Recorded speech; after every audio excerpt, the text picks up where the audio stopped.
welcome, dear listener, to another episode of the Guitar Nerds podcast. I am your host, Joe Branton, joined this week by the 40-watt podcast's Phillip Carter. There goes the neighborhood.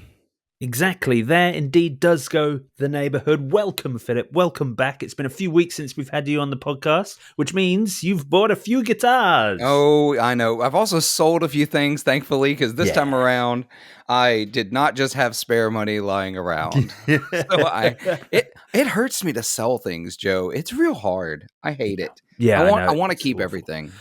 Well, you could be like me and actually keep everything. I'm so terrible at sending things. And it's more finding the time to photograph things and list things. And I know you do a lot of stuff on like Facebook Marketplace and things like that. And I've still got the fear of Facebook Marketplace. And I think being such good friends with Mark Packham, he works for Reverb.com. If I ever used anything other than Reverb, I think he'd be very upset. So... friendships can survive that.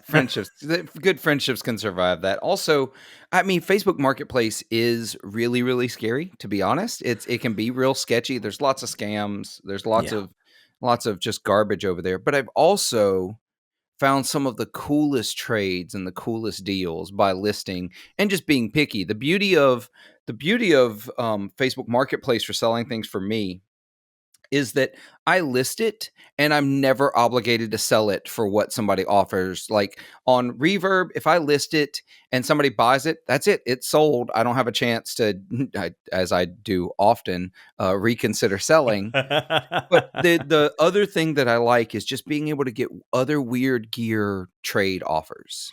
Yeah. And so that's really great. I do think one of the things that places like Everb and Rebay suffer from is that so much, especially, dear listener, if you like cool old gear like me and Phillip do, so much of that stuff is owned by cool old people. Yeah. And they, generally speaking, are more likely...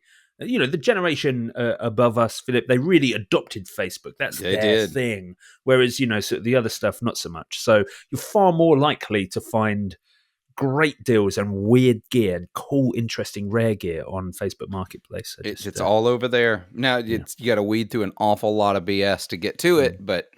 Oh, yeah. Yeah, of course. Yeah, that's it. Yeah, you've got to weed through the people sending, like a 10 used 0.50 mil plectrums, or like there's this one guy who thankfully he probably does not listen to this podcast. I can't imagine he does. But I feel like every single thing I list, he just sends me a message like he's never talked to me before, and it just says, is this available for trade? And like several pictures of his entire music room. I'm like, yes, make an actual offer. Don't just send me pictures of all your crap.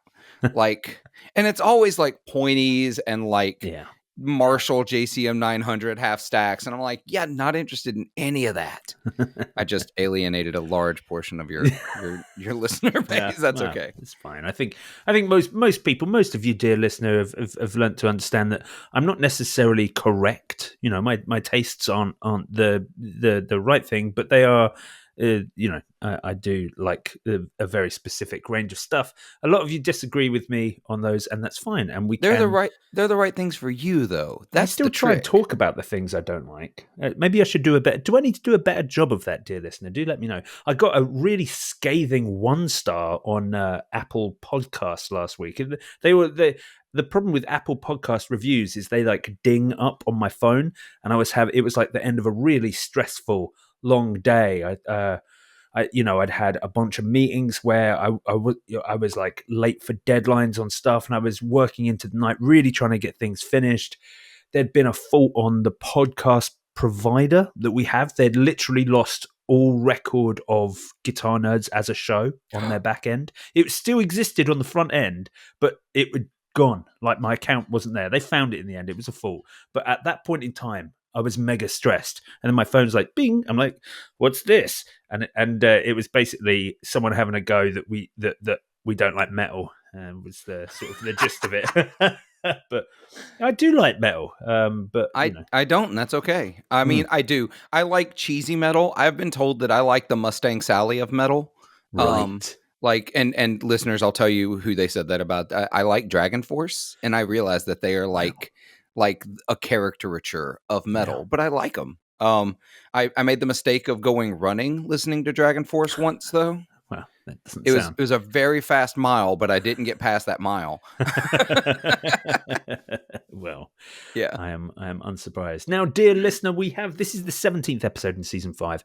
I've called this episode the Mule Caster because if you also follow the 40 Watt podcast and everything that Phillip's it does on Instagram, you've seen that he recently got a Mule Caster. So we're going to delve deep on that brand. And actually, we did talk about it, I think, the last time you were on Guitar Nerds as well. Yeah, because I think I'd placed the order at that point because I did order new. I'd been on the list since last year and had kind of put it off. It's kind of a long story that I'll just say really fastly when we get to it. Yeah.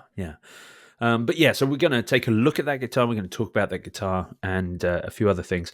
Now, just before we recorded this, we started recording this podcast, Matt and I were over on Instagram doing a live giveaway for the vintage Pro Shop build that we've been harping on about for the best part of the last month.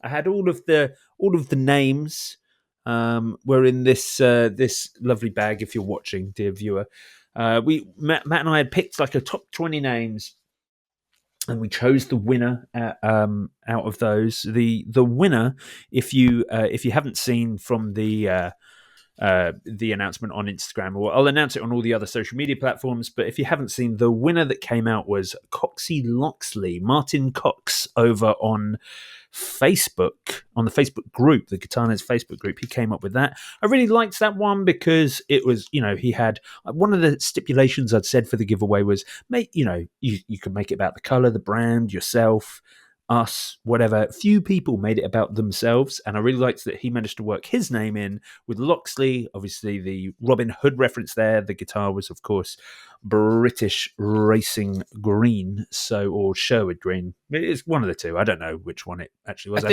think y'all did British Racing Green, but it's so close to a Sherwood Green. Exactly. There's not a lot in it. But yeah, so I really liked that. I thought that was a good one for the win. But we had some great suggestions. I won't read all of them off on here, but some of the ones I really liked that were clever. That I was almost disappointed that a cleverer one didn't come out on top in the hat. But I really liked one.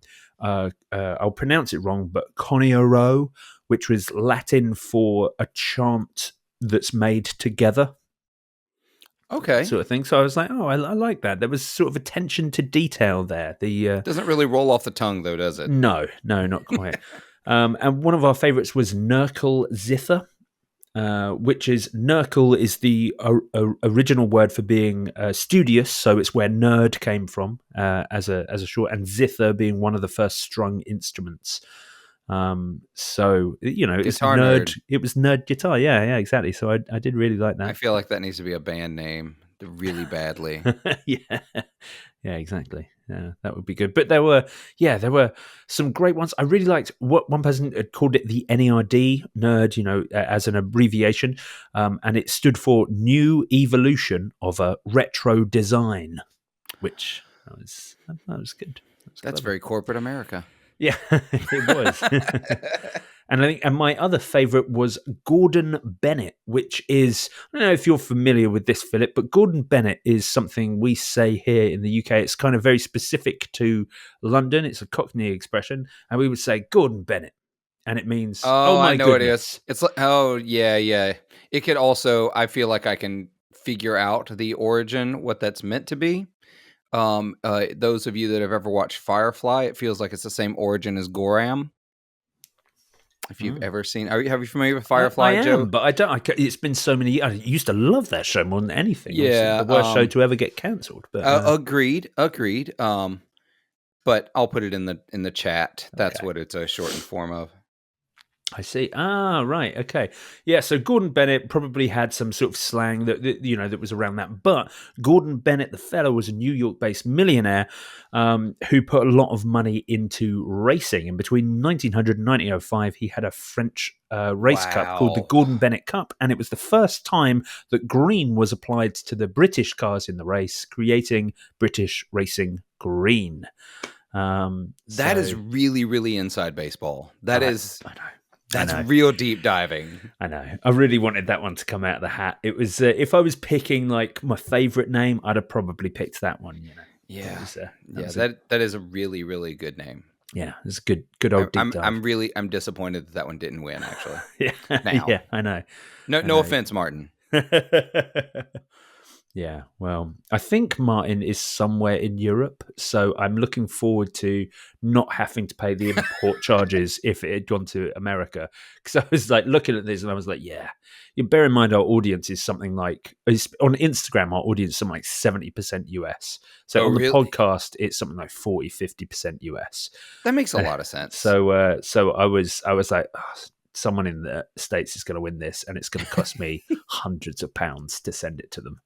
And I get really interested in where my listenership is on my podcast as well. Right. I think it's really interesting. 25% of my listenership is Europe and the UK. Oh, well, that's pretty high. I think that's your fault. I think it's me showing up on this show is where I get a lot of my UK and European listenership. So yeah, maybe, yeah.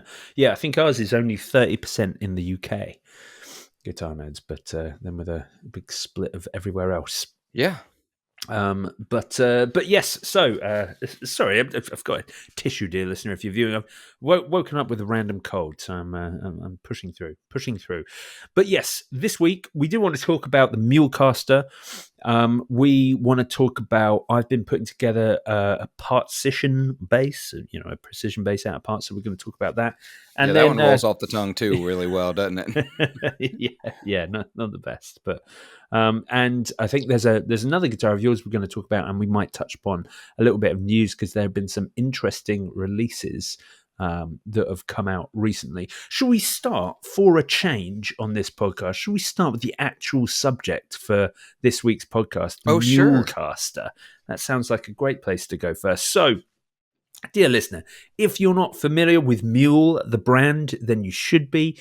They make really, only, is it 2 shapes, 3 shapes? Not a lot. So they have 2 shapes in the Mule Caster. They have the Mavis, and they have their resonators that they build. Right. And you have a Mavis as well. I do have a Mavis. So Matt Ike over at Mule Caster, Matt's a really interesting guy. He did a really great episode with friend of both of our podcasts, Blake, over at the Tone Mob recently. I think it was Matt's 3rd time being on the show. It's a really great episode if you want to really get in his head a little bit. They barely talked about guitars. It was great. But Matt has a history going back in acoustic music, and he used to work at, I'm going to hope I got this right. I hope my memory is not failing me. I believe he used to build guitars at Huss and Dalton, which is a boutique acoustic guitar builder. But he's really into resonators and slide guitar, but not just slide, just, rootsy folks, blues music. And so he left. He started Mule Resophonic Guitars. And he had every intent of just making resonators. Right. And he makes a really great resonator. I play resonator. I want one eventually. They're listeners. They are very expensive. All these guitars are very expensive. We're just going to say that at the get-go. These are not cheap guitars. If that's what you're looking for, I'm on the podcast. What do you expect? I'm a snob. I know. I'm going to start the counterpart to this podcast called Guitar Snobs. So I last year I had played a bunch of them at Fretboard Summit in Chicago, and then I played some more at NAMM, and I was and even before NAMM, after Fretboard Summit, I knew I needed a one or two of his guitars in my life. And so what I really wanted was a Mavis, though, which is this thin-bodied electric resonator. And so I put in a deposit. None of these were sent to me. I paid, and I put in the deposit, which is a non-refundable deposit, totally understandable. And in the wait for it, it was taking a little longer than it should, and I got antsy. And one popped up used with all the options I would have chosen. There aren't a lot of options with these. Like, you don't get to choose neck shape. Like, the neck shape is the neck shape. That's just it. Nut width, those kinds of things. The pickups, you don't choose that stuff. It is what it is. And I love that about their, we build what we build. That's it. So I put in the deposit. It was taking a little longer than it should. And I got antsy, and one popped up used at a good price. and I negotiated it down a little bit from Chicago Music Exchange, and I ended up just buying that Mavis from Chicago Music Exchange because it had all the options I wanted, and it still, even including my deposit, came out less than new. Right. These guitars typically go for more than new because the wait list for them. Of course, It's a build time. It's not a long one. We're talking like single digit months. So that then surprises me. Actually, that's very good. Yeah, no, it's really good. I think the last time I checked the website, it's like 5 months from the time you put your deposit in. So I reached out to Matt, and it turned out it was just a pure paperwork error. They missed my name on the list. They were supposed to have contacted me before I got mine. Things happen, errors happen, so I contacted him. He said, dude, I'm so sorry. He said, here's the link, order when you're ready. And I said, well, I bought one. I got antsy and I bought one. And I said, can I apply my deposit to a Mule Caster at some point in the future? He said, absolutely. He said, we can absolutely do that. So I played some more at NAMM, and I was like, you know what? It was time. I had sold a bunch of stuff earlier this year. I've sold 10 grand worth of gear this year. I have sold 10 grand worth of gear. We're not even at the halfway point. Yeah, I know. I have sold 10 grand. Don't ask me how much money's in my gear account, because it's not any. But a lot of it was like pedals. I sold most of my pedals. Well, yeah, you had that massive pedal board, and you've gone down to just having the 2 automatones and the HX. Exactly. And I've still got some other stuff by like friends, but it's like one day some of that stuff may even go because I can't keep everything. Yeah. But so I sold a bunch of stuff and had the money, and I was like, you know what? Now's the time. There are so few options, listeners, for these Mule Casters. They do a single cut and a double cut, so basically a Strat or Tele body style. We should also say they are metal bodies. This is a thin steel, not wood. They are completely hollow. They're thicker than a Fender would be as well, right? Not really. I don't have my Telecaster in here. I guess they're not. I always thought they were a little deeper than that. No, I think it's probably the neck heel that makes the neck heel makes you think it. Yeah.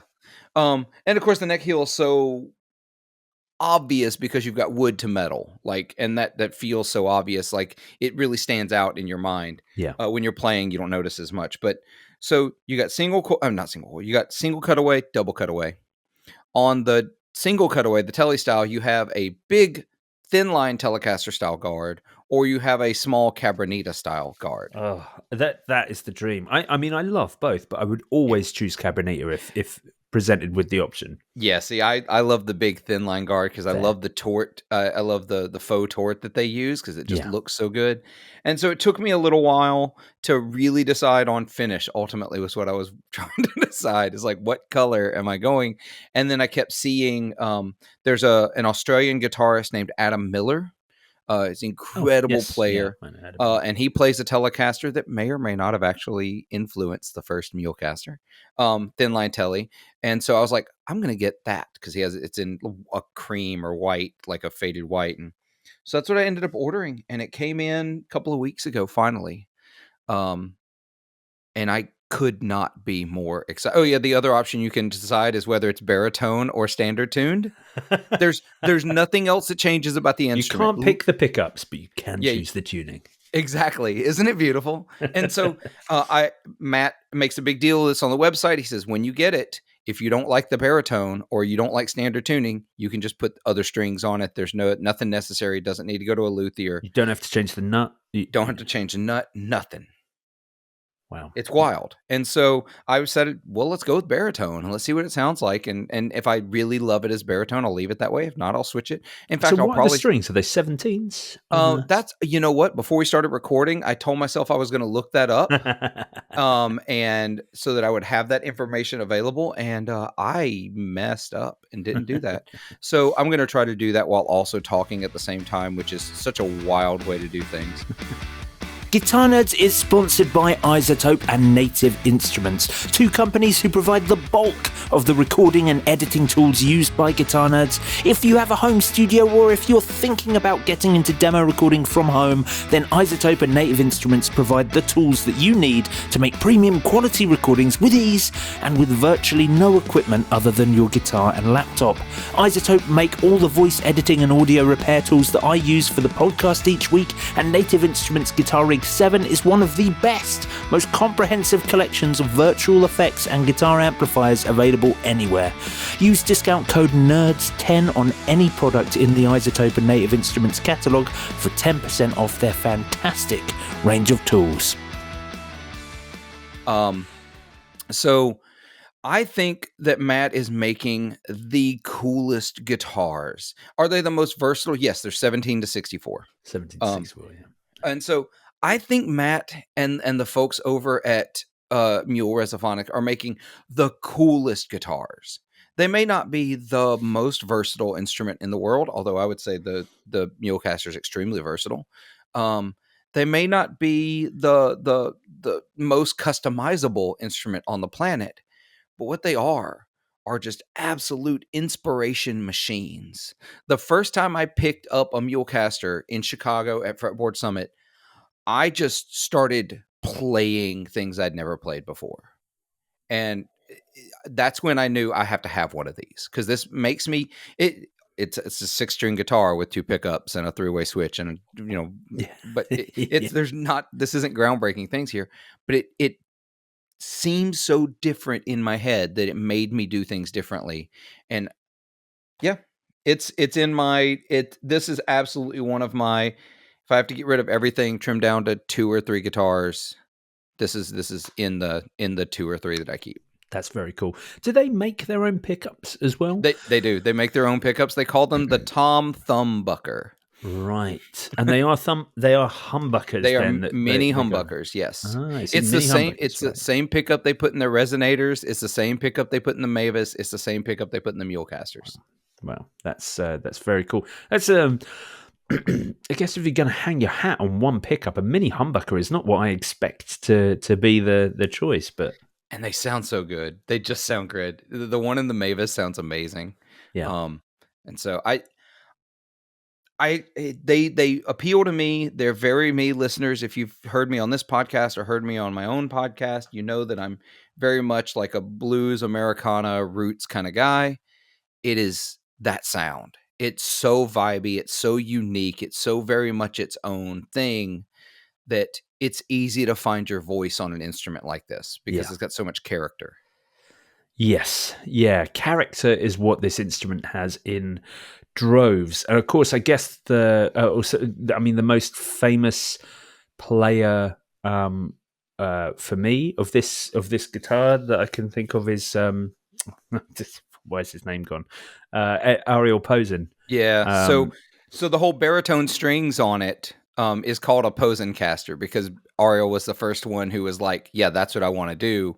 And in fact, the double cutaway, the Strat style body exists because of Ariel Posen. Originally, that wasn't even going to be an option. I see. And so it took a few years of him convincing Matt to make one. And it's funny because the guitar started as Matt just trying to learn welding. Right. So he started making these guitar bodies just to practice welding. Wow. Just for fun, and they just took off.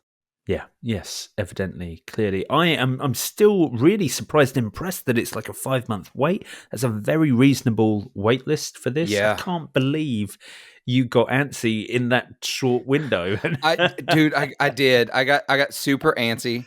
And it's worth noting they also make a bass now. Wait, what? I didn't even know this. Oh, did you not know this? No, I'm going to have to head straight on over to... Yeah, they make a bass, the Mule bass. It is a metal-bodied P bass.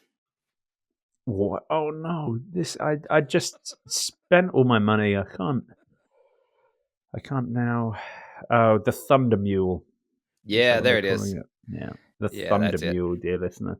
Oh, that's actually pretty reasonable. Yeah, the base price is $3,300. The wait time is 6 weeks. Oh no! 6 weeks. No. Oh, that's so reasonable. I could do It this. is incredibly reasonable. Okay. This is annoying. Thank you, Phillip. You're very welcome. Now they are not making their own bass pickups. Aguilar is making their pickups. That is an odd choice. I'm very surprised going for such a modern company. I mean, Aguilar make great stuff. I just, with such a, I expect to see them with Cream Tea or Lola or right. That's what I would fully expect. Even Bare Knuckles, someone with a bit more like retro appeal. Sorry. Yeah. Because when I think of Aguilar, I don't think of pickups. I think of their amps. Yeah. So I think of the other company that they have their pickups in all the time, which is Spectre. Oh, right. But that's what Matt has decided to go with. I think David Landreth from the Bros Landreth, which obviously the Ario Posen Connection used to play in the Bros Landreth. Of course. He has at least one. I know David also just came out with a signature Duesenberg, so he's probably not talking about the other basses all that much. But it's real cool. I got to play one of those at NAMM as well. Oh, really? The basses, yeah, they were real rad. Yeah, they look fantastic. Now we're going to give you, dear listener, a little audio treat, a little demo of Phillip's Mule Caster. So we decided when we were going to do this podcast, I wanted Phillip to do a little demo of the Mule Caster, and we spoke about maybe doing it as a collaboration thing. So I built a backing track for Phillip and sent it over, and then he played over the top of that. So I've made a sort of bluesy backing track using Addictive Drums 2. That's the drum software I always use on any of these demos that you hear, dear listener. Always Addictive Drums 2. I think they are great if you want to, record with easily programmable drums, either through pads like I do, or if you just want to put them in on a MIDI keyboard or just draw in the beat. They're very good and they sound fantastic, easy to edit. I don't know why I'm doing an advert for Addictive Drums right now, but anyway, they're very good. So I did it with that. My Grez Bass 6, my Mendocino Bass 6, which I love so much. It is so gorgeous and fun to play. It's one of those instruments, just like Phillip's finding with the Mule Caster, I just feel creative on it. It's something that I pick up, I can't put down. I find myself doing new, interesting things. Tonally, I absolutely love it. On this recording, I've got it kind of sounding a bit like a Hofner violin bass because it's that Charlie Christian pickup right in the neck that I've got.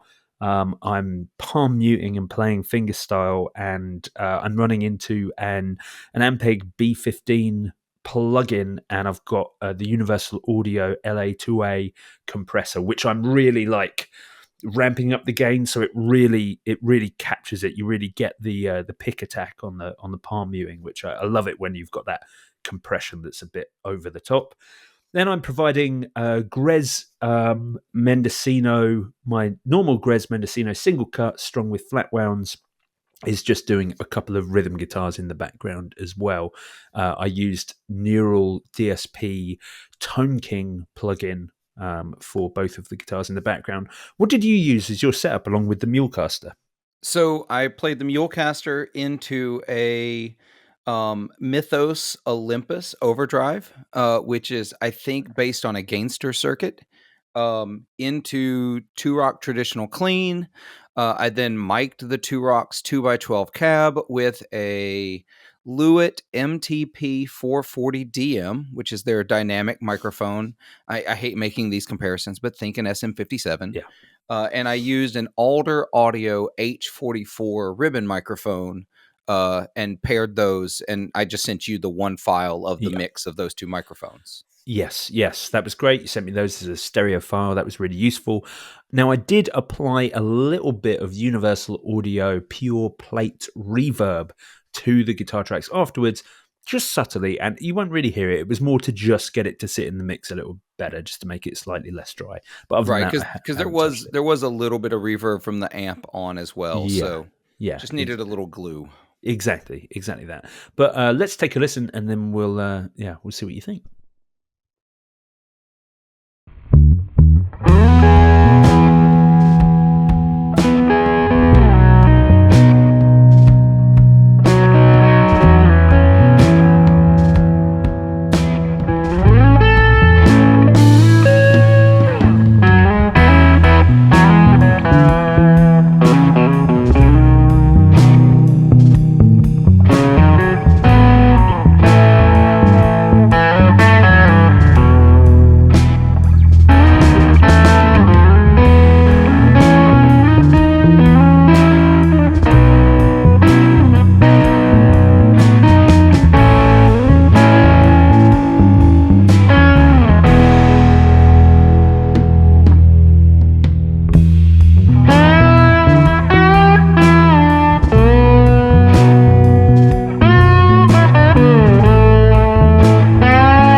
There you go, dear listener. There it was. That was, the Mule Caster. What's the full name of the company again? Mule Resophonic Guitars. Right, that's a strong name. It is a very strong name. I love the mule imagery. The one thing I am sad about when I got my mule and my Mavis specifically, and it didn't matter that I didn't order from Mule at the time, but now they offer a slotted headstock option on it. And it was not an option when I was ordering mine. So now I'm like, do I sell mine and order a new one with a slotted headstock? It's real tempting. Yeah, that is a cool thing. But yes, there was the demo. Some great slide playing there, Phillip. I really enjoyed that, and it's kind of, I guess, being in baritone tuning, it's one of those instruments that's not going to lend itself to super fast bluesy noodly work. Yeah. When you first sent the track, I was like, oh yeah, I'm going to put all kinds of blues pyrotechnics on this. And then I was like, not on a baritone with 17s. Yeah. That's just not happening. So instead I decided, let's lean into this laying back thing. How do you lean into laying back? I don't know how you do that, but that's what I did. I was like, let's keep it chill, keep it groovy, whatever. Tried to make sure that I did span sort of the full range of the instrument in the demo, with a bunch of sliding sixes and some very close double stops, and then of course the slide work, trying to get all of those tones in there. Yeah, I thought it was great. I totally forgot when I recorded the track that it was baritone tuned. I said this to you at the time after I said, I was like, oh no, because I did it in E, and of course, if I'd have done it in B, you'd have been able to use the full range of the guitar. So I apologize. On that 5 chord, I really could have gone down and just that low B and just kill it, but I decided not to, and it's fine. Actually, it was great because I did keep it in B standard, so it's in baritone standard. That's not open tuning. It's difficult for slide work. I can do that. It just takes it was a project that I decided last year, actually in conversations with another patron of the Guitar Nerds and the 40 Watt Podcast, Kyle Harris, really, really getting into slide playing a lot more. And I've decided to really focus on it. And one of those things was I need to be able to play in standard tuning. Right. I need to not be handcuffed by open tunings. Yeah, I understand that. Yeah, so that's been an ongoing project of getting better at playing in standard tuning. I see. Well, yeah, very cool. But yes, Mule, dear listener, you've got to check them out. Looks like £250 deposit across the board or $250 deposit across the board on the Mule Caster, the Mavis, the resonators, or the Thunder Mule bass. They even have an available immediately section, which has nothing in it. Damn. So they do post on Mondays. They'll post what they call a modest Mavis, which is like a Mavis with a little bit stripped down options. Right. Sometimes they don't even have knobs. Sometimes they do have knobs. It's just, and they're also been doing things like builder's choice. So what they'll do is one of the guys or gals that work at Mule will just be allowed to build what you want, and we'll sell it as that. That is very cool. Just to make something cool and interesting. Yeah, that is cool. Yeah, well, I absolutely love this. The Thunder Mule bass is really, damn. But we'll see. We'll get there, and then, I mean, on basses, I recently, and I posted this on the Guitar Nerds Instagram, dear listener. You might have seen it. I made a Partsition bass. It doesn't work quite as well as Partscaster, does it? But no. But yeah, we're going to workshop that name for you, Joe. We're going to come up with something. Thanks, I appreciate it.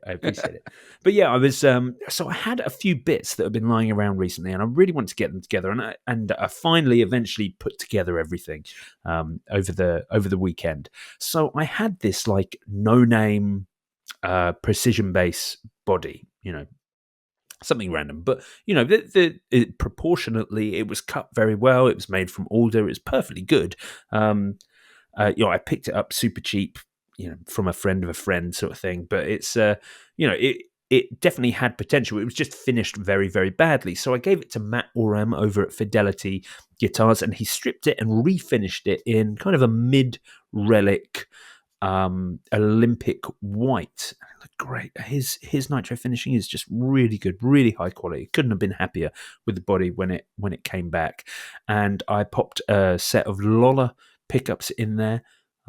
So just the Lola vintage precision pickups in there, low output, really classic sounding. I got an old Wilkinson bridge. I found someone relicking Wilkinson bridges, which, I mean, whatever you think about this.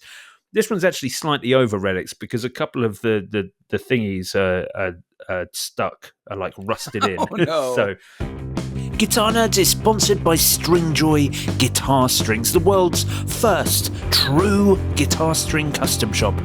The thing that I love most about Stringjoy is just their attention to detail, their dedication to making their strings the best in the world. And that's a labour-intensive task that they don't shy away from. Stringjoy are also innovative. They're always looking for new ways to make strings better. As guitar players, we've become so used to all the shortfalls of commercially available strings that we stopped even looking for them to be better, last longer, intonate well, easily. Stringjoy bring all of that to every pack of strings they make, and they're available almost as readily as any other generically made guitar string.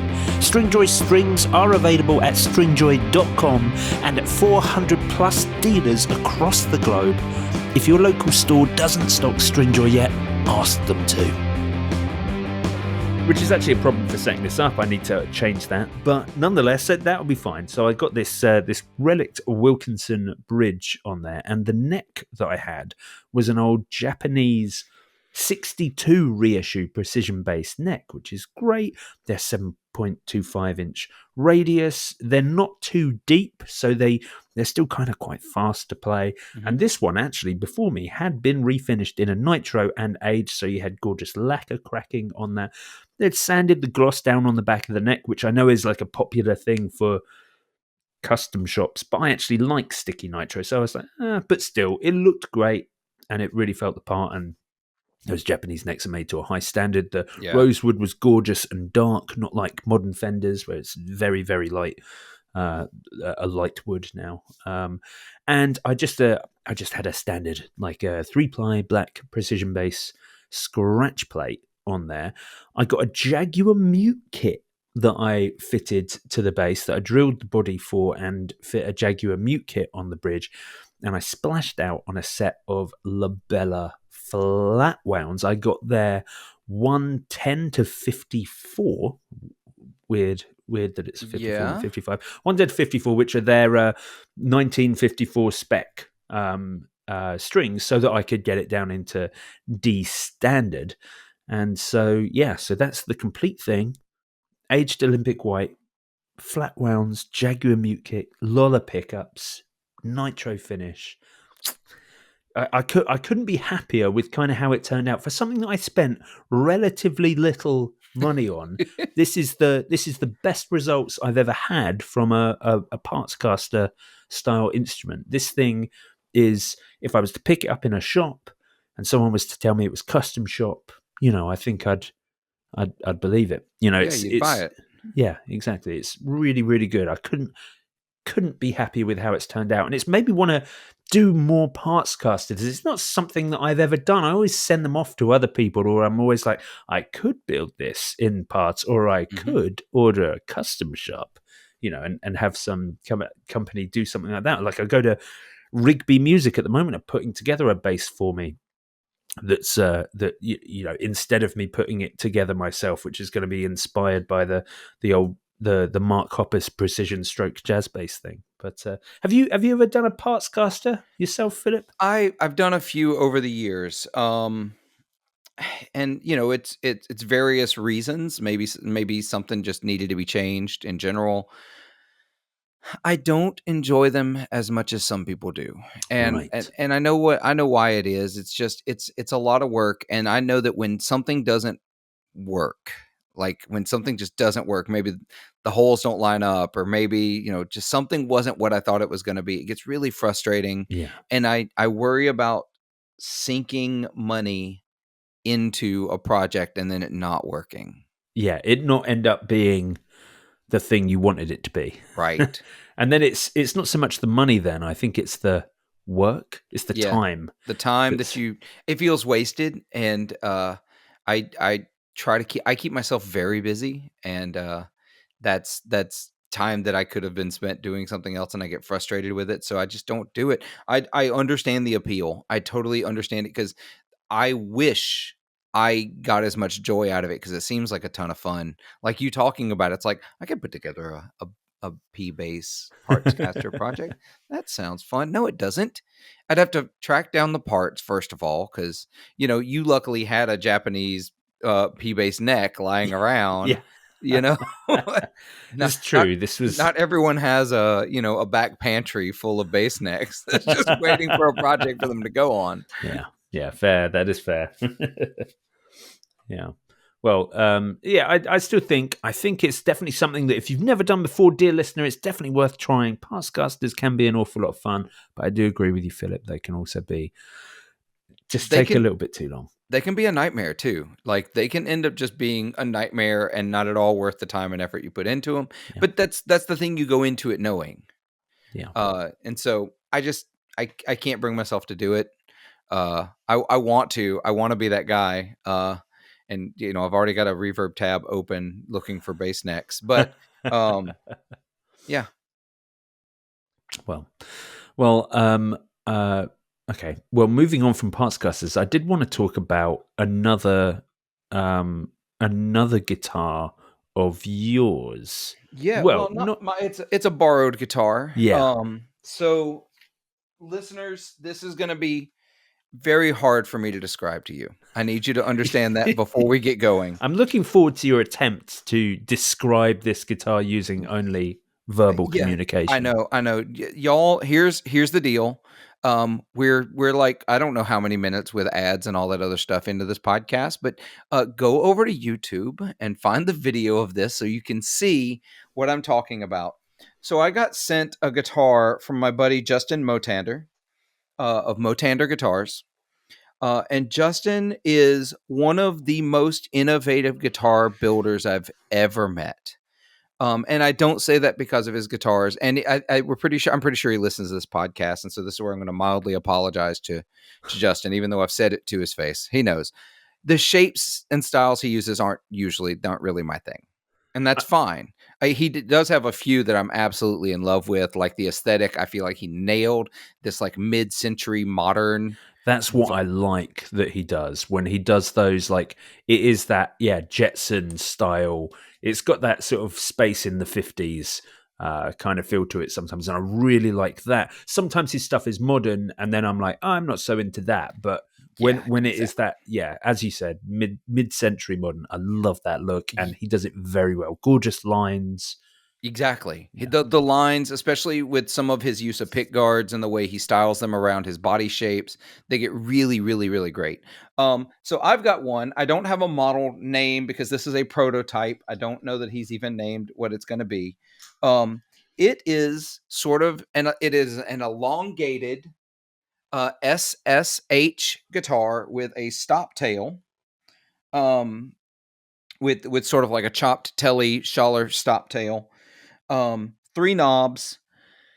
I do not know what this fingerboard wood is, but it is like dark chocolate and milk chocolate striped. Like it's wild. There's no getting that into the camera. I'm not going to be able to get that close enough. No, the body shape reminds me somewhat of St. Vincent, dear listener. If you're looking for the closest approximation, in that it is very skinny and very long, so it has that. I could see that St. Vincent.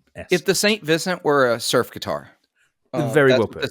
That is what this looks like. So that's all well and good. I'm not going to talk about the playability. It's super playable. It's got a thinner than normal neck for me. What I love about what Justin's doing is his innovation in electronics. And so this one is a prototype. He's still sort of figuring it out. He had this at Fretboard Summit. I played a lot of guitars at Fretboard Summit, y'all. Fretboard. If you're in the US and you're looking for a really great guitar hang, you need to go to Fretboard Summit. It's going to be bigger this year than ever. Anyway, that's my selling point for that. Go hang out. So the back, you viewers can see this. There is huge. Yeah, an awful lot of cutout on the back, dear listener. An awful lot of back panel. And it's got a magnetic back panel. And inside, Have you ever seen the back of a Gibson RD? One of the original RDs, dear listener. That's what this looks like when you untake the plate. It is just full of circuitry to the brim. And so inside is an Arduino computer. And it has a control panel on the top horn. And an indicator strip. That's what this black on the front is. It's not a pick guard. There's actually lights that come on so that you can indicate and know what you're doing. Because, Joe, you'll notice there's no pickup switch on a 3 pickup guitar. I just saw that, yeah. Yeah. So the way this works is it's got a panel that swaps pickups. Which, if that were just it, you would say, well, then why the hell are you doing it? Because, like we've created switches, like 5-way switches exist. Super switches exist. No, this gets beyond that. The computer can control the swapping of the pickups. And so you can program phase relationships and phase switching through the Arduino. And so it has, by nothing more than pickup manipulation, onboard phaser, tremolo, vibrato. It's wild what all it can do. I haven't had time to sit down and really tinker with it.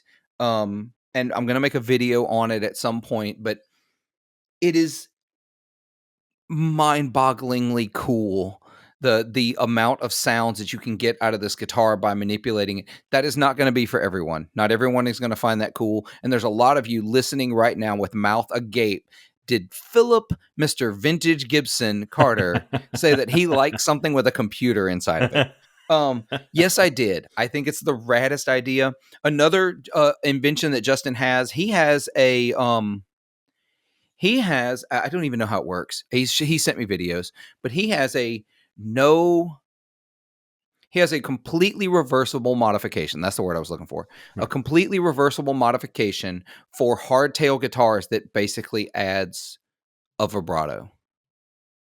Right. I don't even know how it works. That you go to his Instagram, go check out the videos. Oh, yes. It's the block that you add onto the hardtail, isn't it? Yeah. Yeah. It's the wildest thing I've ever seen. And so it can add a vibrato to your guitar. And once again, it's just more ideas that he's perfecting. I love seeing a builder just being completely courageous and doing something completely out of left field. Now, this pickup swapping idea isn't entirely original. He told me someone who did something similar before, although he's taken it way further than that prior builder ever did. So, everyone stands on the shoulders of those that came before him, but I think he's making some of the coolest thing. Y'all go follow Justin over on Instagram. It is Justin Motander. I'm going to get this right. Justin Motander Jones. And I'm sure Joe will put a link in the description. I will do indeed. Justin Motander Jones. Do check it out. I love stuff like this where you've got a guitar builder who is just, as you say, just trying to be courageous, just trying to create interesting, new ideas. And even though it's a computer, we're not talking about, it's not something like Lava Me guitars where they're like, here's an iPhone in the side of your guitar. Oh, right. Now you can sort of Bluetooth connect to another guitarist in Korea. It's not like that. It's wait, that's a thing? Yeah, that is literally a thing. I've got one of the Lava Me's. They're acoustics. So the idea is you can only turn it. The downside is you can only use the guitar if it's connected to Wi-Fi. So you absolutely can't use it out of the house. But once you've turned it on and it logs in and everything, I could play a little bit. I could bring up one of the backing tracks, play along, and write a little chord section, and then I could see who else is online using their Lava Me, and I could send them that and be like, hey, do you want a solo over this bit? And they would get my recording real time, they would solo, and then that would come back and play out the sound hole on my... So that is the extreme end of... It's nothing like that. No, exactly. That was the point I was making, is whilst there is a computer on board, the computer is on board in order to make real world, mechanical effects, right? An actual option, because we're talking about creating a phaser through actual pickup phasing. We're talking about creating tremolo by jumping between different pickups at different output levels. I think that's very cool.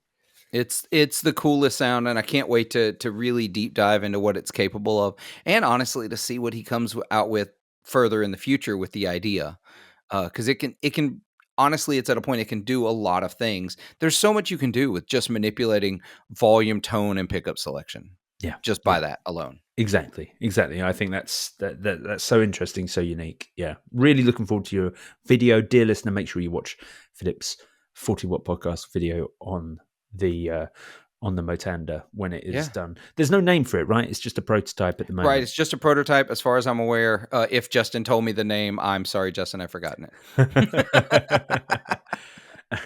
Okay, well, before we go, because dear listener, me and Philip will head over to patreon.com/guitar nerd soon, where we're going to be talking about some things. Peter Pesce got a simplifier recently, and I kind of thought simplifier, sort of a brand, or not a brand, a type of effect that a unit that we haven't really talked about much on this podcast, and it got lots of questions when he showed that he got one. So I want to talk about that, and I think they're a really great option.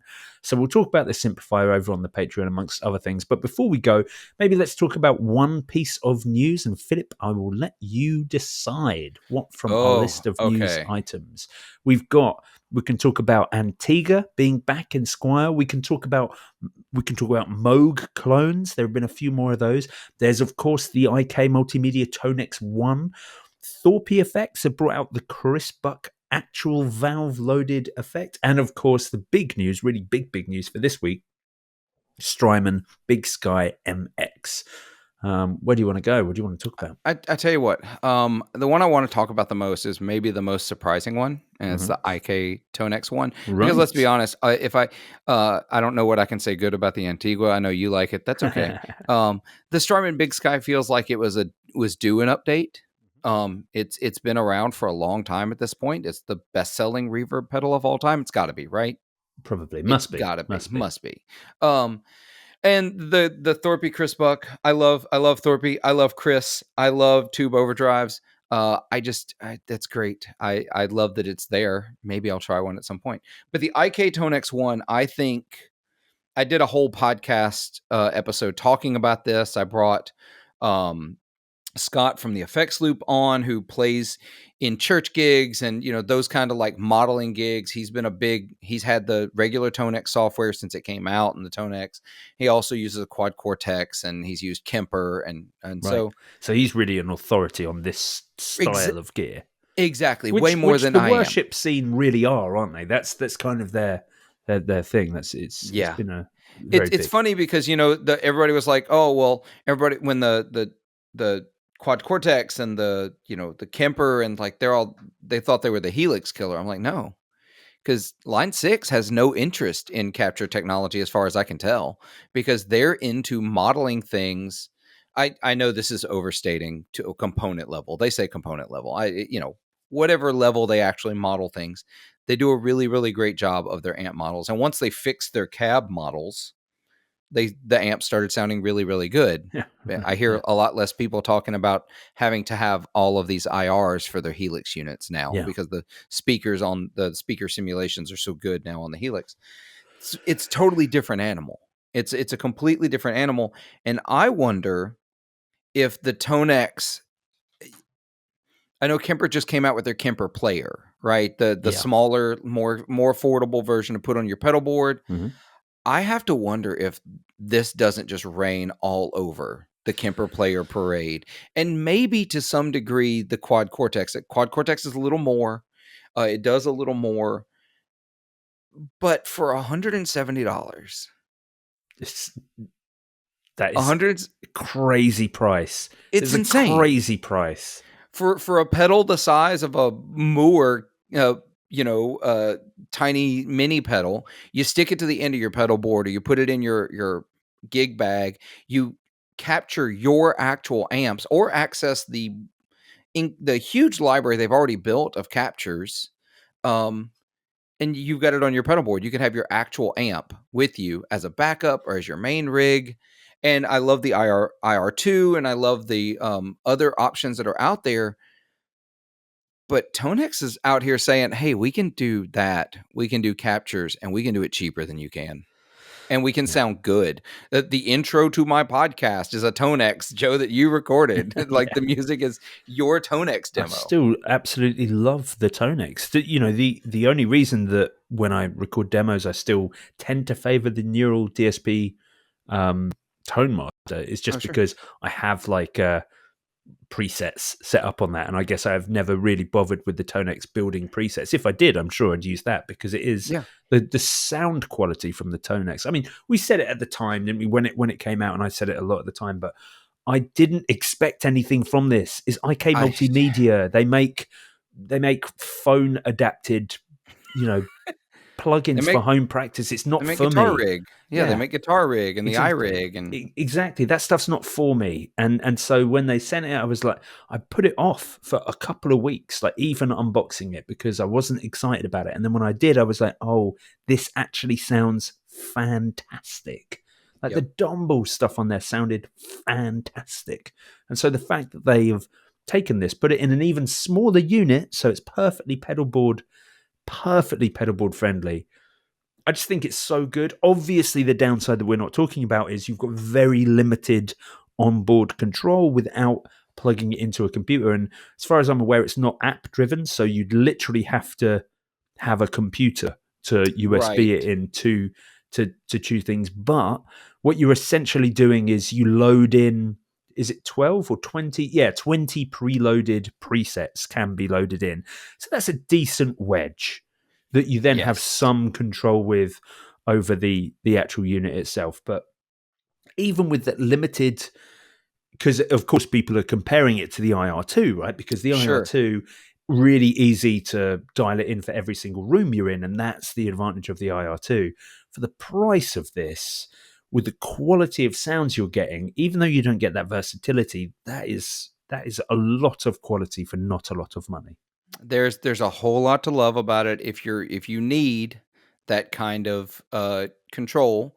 Also, you can the foot switch can be A and B instead of a bypass. Oh, so you can really? switch you can switch between two rigs. That's very good. You can have dual presets. You obviously, you have your controls on the top. You can manipulate some of it just from the pedal itself. Mm-hmm. Additionally, it's 320 milliamps.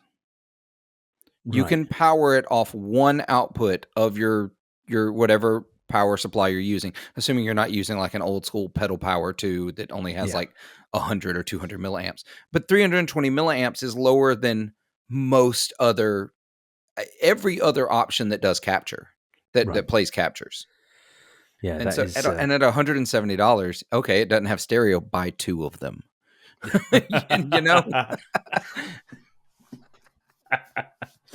Yeah, it's there's a lot to love.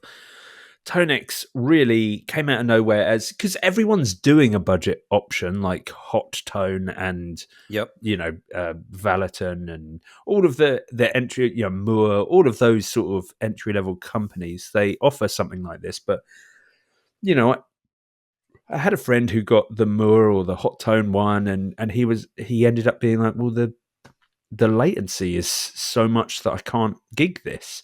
And so it's a problem with the cheaper products trying to do something as advanced as this digital tech is. And IK Multimedia seem to have come in and just been like, oh, here's something really high quality, and we'll make it really affordable. Yeah, and the thing that blew my mind when the Tonex was released, it was on the back of them putting out their 4 big box pedals. Yeah. So I was like, oh, so that's what they've been working on since their last release.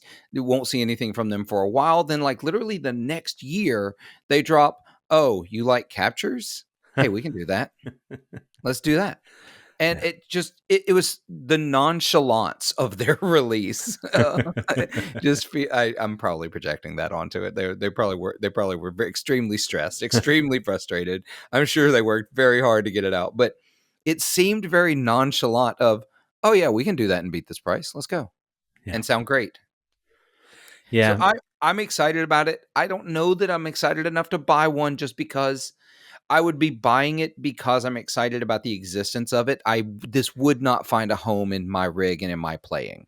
Sure. No, I feel that. I just think this is such a high quality product at such an affordable price that for people trying to get into or who wants to get into this sort of thing, or for people looking for a cheap and easy fly rig, this is now the best option out there. And I think I've got a lot of time for it for that. Yes, I agree. Probably not for me, but a great product, well designed, with a real demographic of people who I think will love it.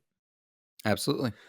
But that does, in fact, bring us up to time on this week's episode of the Guitar Nerds podcast. As I said, Phillip and I are going to head over to Patreon, patreon.com/Guitar Nerds, where we're going to do a Patreon exclusive episode of the podcast. We're going to take a look at the Simplifier, amongst other things, maybe a couple of other news items. We'll see.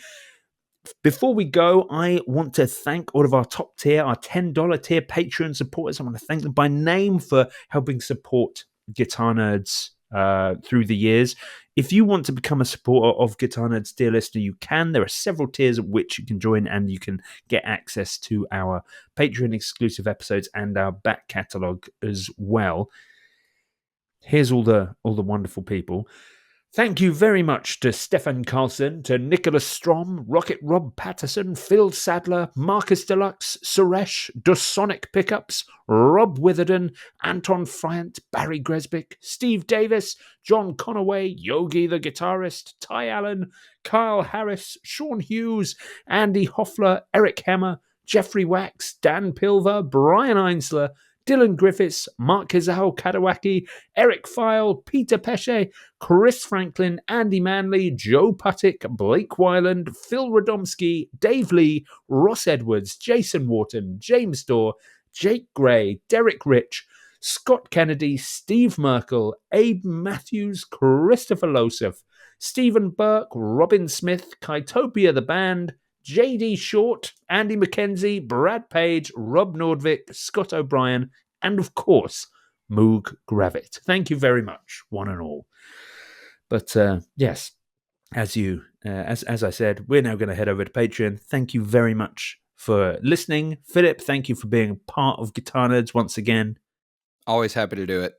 We'll be back next week with more of this guitar nerdery. Farewell. Au revoir.